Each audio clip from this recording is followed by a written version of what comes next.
That's my grandma. She was born in 1913. We know times was a lot different in 1913. And she left us in 2004, but I'm grateful for the 32 years that I had with her because I have enough memories to take me until it's my turn to go. So we all have a strong matriarch in our family. Some of us is our grandma, it might be Nana, it may be auntie.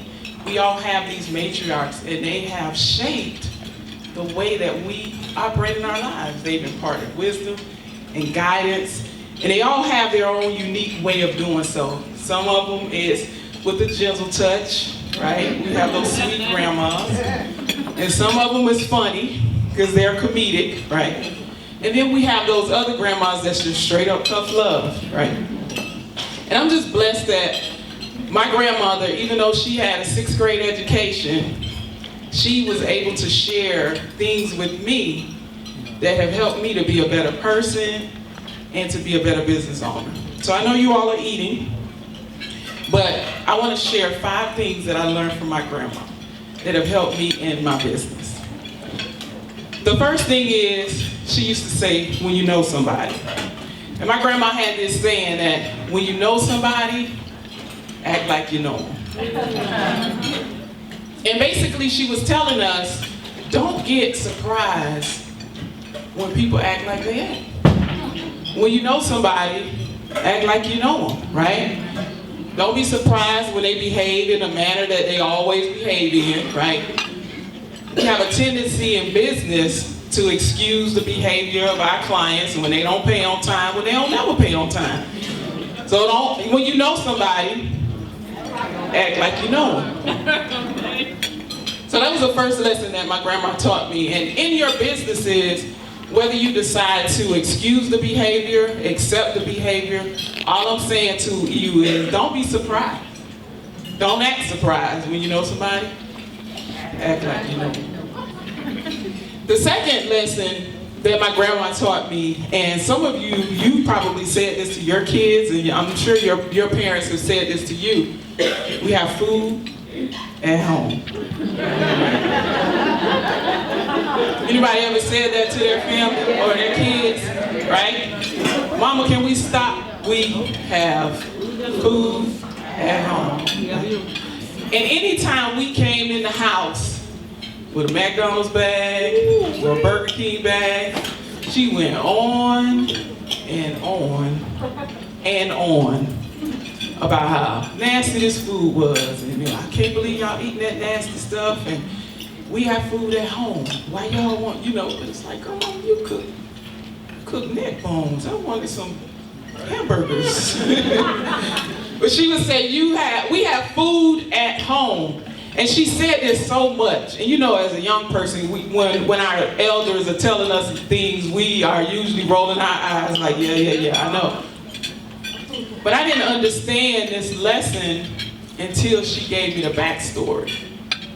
And there's always a backstory. So when my grandmother was growing up, black people weren't allowed to eat at restaurants. She said if you wanted to eat at a restaurant, you had to go to the back of the building, which was usually the alley, probably where they threw out the trash. And there was a small window where you could place your order for your food.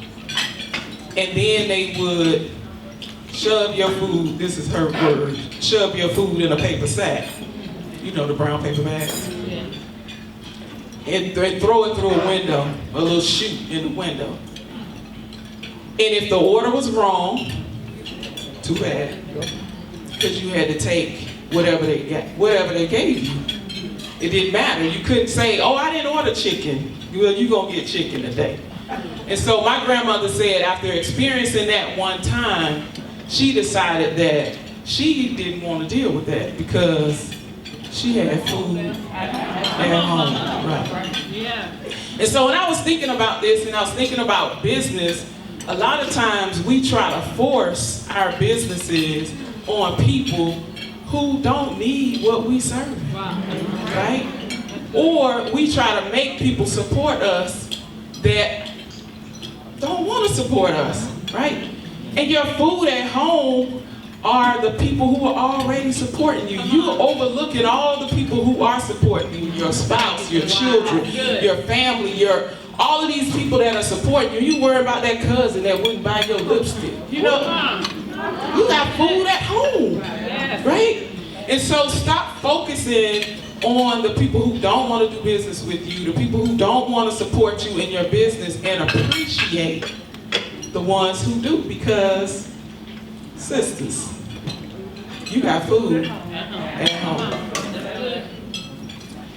The third lesson that my grandma taught me was, she used to say, I don't know you. So there's a story. When I was a senior in high school, I lived with her, and I call her my grandma, but it's really my great-grandma. I lived with my great-grandma when I was a senior in high school, primarily because right before my freshman year in high school, my mom decided that she wanted to take a job in Atlanta. She asked us. And so she moved us here, and I had to start a new high school with new friends. That ain't cool, right? And so I struggled. I did not like it here as a teenager. I love it now.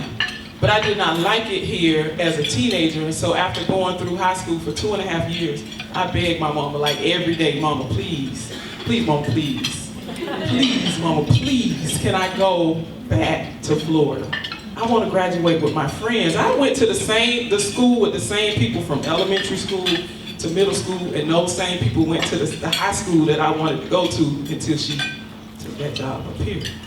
And so after begging her for a long time, she finally said yes, you could go back to Florida. So I went back to Florida, and I was living with my grandma. So living with your grandma when you're a teenager, yeah. So there was this one day that me and my friends, we all decided that we were going to the mall. And we were going to the mall to get some outfits. We worked at McDonald's. And we was going to the mall, you know, to get probably some corny matching outfits, because that's how we were back then, corny and stuff. So my two friends, Tisha and Tierney, came over to the house, and every time they came to pick me up, they would come in to speak to my grandmother, because my grandmama was everybody's grandma. And so they came in the house and they said, hey, Grandma. And she said, hey. Then out of the blue, she says, when y'all go to that mall, you bet not steal nothing. Yeah, she said, bet not. And I was like, what? So I'm embarrassed. My friends are looking, they got a WTF look on their face, like, you know. And I said, Grandma, steal something for real? And she says, all I know is, when you go to that mall, you better not steal nothing. Because if you steal something and you get caught, don't call me, because I don't know you. And so again, I'm looking, I'm embarrassed, and so I said, okay, all right, Grandma, we'll be back.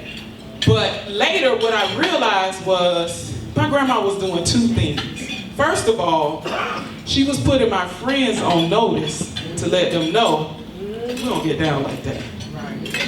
And then she was reminding me, girlfriend, that ain't how we raised you, right? So we raised you. You don't take stuff that don't belong to you. We don't raise you to be dishonest. We didn't raise you. So I'm going to remind you. And if you decide that you're going to do something that is contrary to the way that I raised you, I don't know you. And so that was the lesson. And so that lesson has stuck with me all of my life. And now in my business, I have to operate in integrity.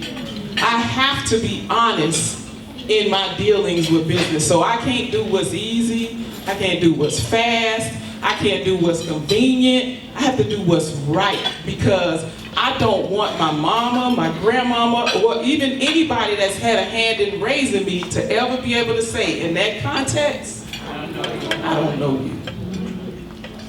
The fourth thing that my grandma taught me is finish what you start.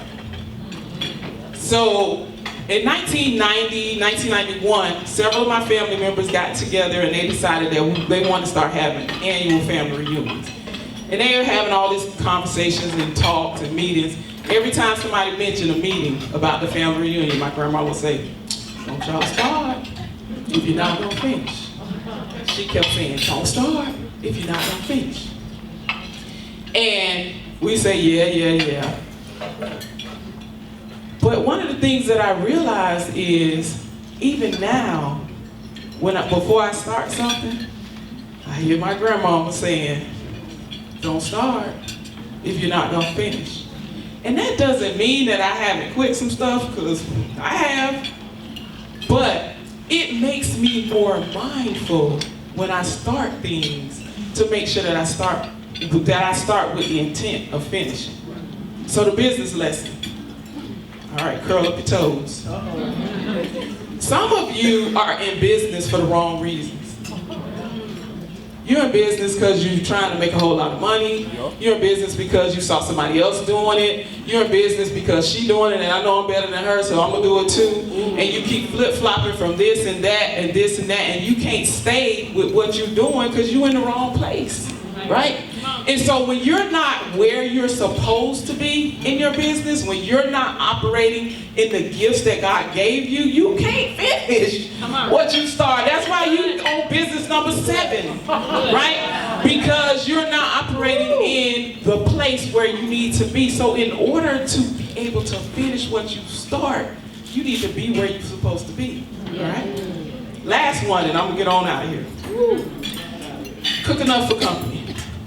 So my grandma was from the South. She's from South Carolina, and she moved down to Florida, but she was Southern in her roots. And everybody has a grandma that can cook, right? Right. My grandma could cook anything. She could cook dirt and it tastes good. Everything that she cooked tastes good. And she was a great host. If you came to her house, you was gonna leave with something to eat. If you didn't eat, it's because you was acting cute, right? And my grandma loved to cook, and she always seemed to have enough for everybody. She unexpected, like if you just pop up at my house now, you might be in trouble.